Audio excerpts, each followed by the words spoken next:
All thoughts, all passions, all delights, whatever stirs this mortal frame, all are but ministers of love, and feed his sacred flame.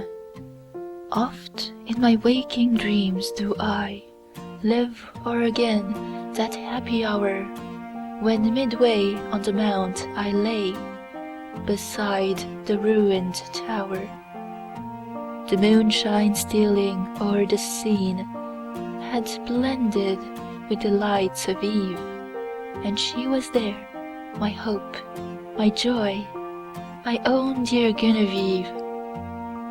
She leaned against the armed man, the statue of the armed knight. She stood and listened to my lay, amid the lingering light.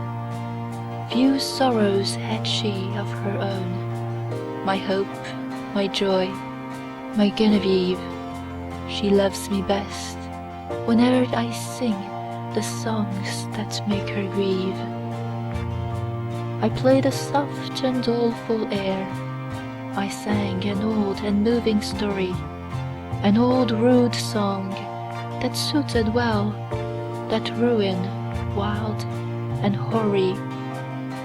She listened with a flitting blush, with downcast eyes and modest grace, for well she knew I could not choose but gaze upon her face.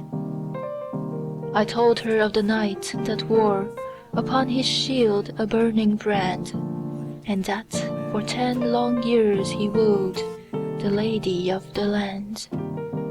I told her how he pinned, and the deep, the low, the pleading tone with which I sang another's love interpreted my own. She listened with a flitting blush, with downcast eyes and modest grace, and she forgave me that I gazed too fondly on her face.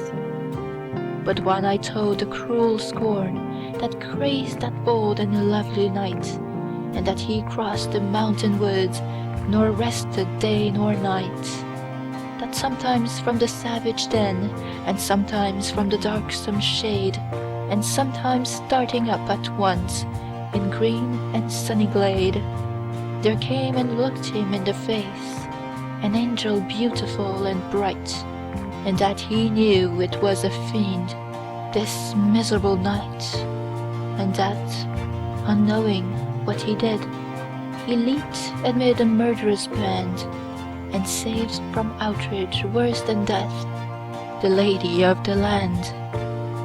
And how she wept and clasped his knees, and how she tended him in vain, and ever strove to expiate the scorn that crazed his brain, and that she nursed him in a cave, and how his madness went away, when on the yellow forest leaves a dying man he lay.